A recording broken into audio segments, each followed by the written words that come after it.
নমস্কার বন্ধুরা, স্বাগত জানাই তোমাদের আমার ইউটিউব চ্যানেলে। তো এই মুহূর্তে যে বিশেষ খবরটি তোমাদের সাথে আলোচনা করে নেব সেটা হচ্ছে, তোমরা সকলেই জানো যে এসএসসি কাণ্ডে যে 26,000 চাকরি বাতিল হয়ে গিয়েছিল, সেই 26,000 চাকরি বাতিল নিয়ে কিন্তু ইতিমধ্যেই আমাদের কলকাতা শহর একেবারে উত্তপ্ত হয়ে উঠেছে।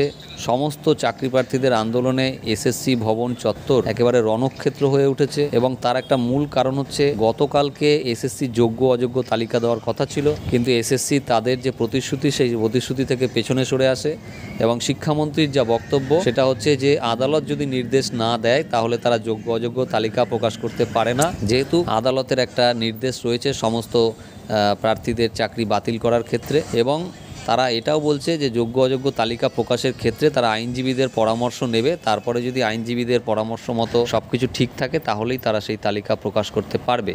এবং তার মধ্যেও এসএসসির পক্ষ থেকে বিবৃতি দিয়ে যে বিষয়টি পরিষ্কারভাবে জানানো হয়েছে যে তারা মনে করছে যে এই যে 9, 10, 11, 12 এবং গ্রুপ সি, গ্রুপ ডি এই সমস্ত চাকরি প্রার্থীদের রিক্রুট করা হয়েছিল, তাদের ক্ষেত্রে প্রথম থেকে তৃতীয় কাউন্সেলিং পর্যন্ত যারা চাকরি পেয়েছে তারা বৈধ, এবং তৃতীয় কাউন্সেলিংয়ের পর থেকে যারা চাকরি পেয়েছে তারা অবৈধ। তো এটা শোনার পরে কিন্তু সত্যি বলতে চাকরি প্রার্থীরা একেবারে রণংদেহী হয়ে ওঠে।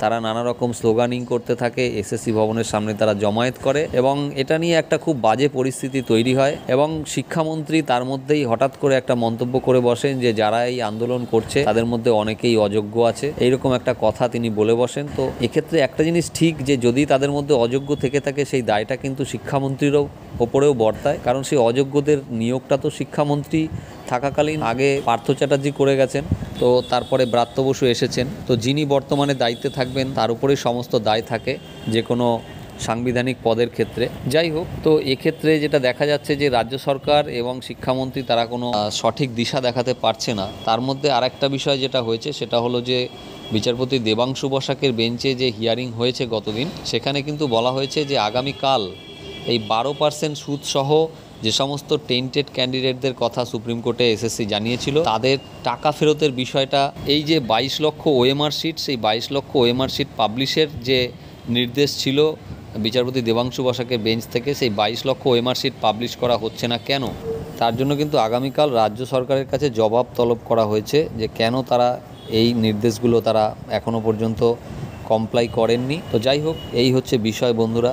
এখন সবথেকে যেটা বড় কথা সেটা হলো ওএমআর শিটগুলো প্রকাশিত হলেই কিন্তু মোটামুটিভাবে একটা ধারণা পাওয়া যাবে যে আসলেও কতজন যোগ্য বা কতজন অযোগ্য। তার কারণ ইন্টারভিউতে যে দুর্নীতি হয়েছে বা reservation category violation, after panel expiry recruitment, এরকম অনেক কিছু ব্যাপার রয়েছে, কিন্তু তবুও একটা অনেক বড় রকমের দুর্নীতি রয়েছে কিন্তু এই মার্কস ম্যানিপুলেশানে, যেটা হচ্ছে ওএমআর শিটের যে মার্কস ম্যানিপুলেশান। তো সেখান থেকেই এই যে সংখ্যাটা এসএসসি বলছে যে 6,000 মতো অযোগ্য, শুধুমাত্র ওএমআর শিট ইভালুয়েট করেই আপনারা দেখতে পারবেন যে তার থেকে কত বেশি অযোগ্য।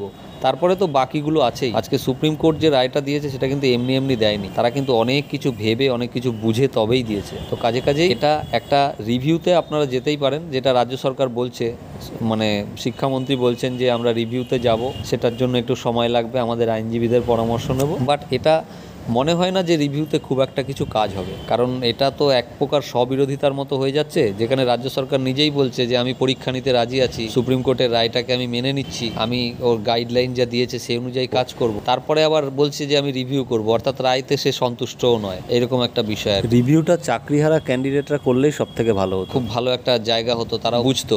কিন্তু যেহেতু রাজ্য সরকার রিভিউটা করছে এবং এই রিভিউতে ইতিমধ্যেই রাজ্য সরকারের যে সদিচ্ছা এই প্যানেল প্রকাশ বা ওএমআর শিট প্রকাশ, সেটা সুপ্রিম কোর্টও দেখেছে, ফলত রিভিউতে খুব একটা কিছু হবে বলে মনে হয় না।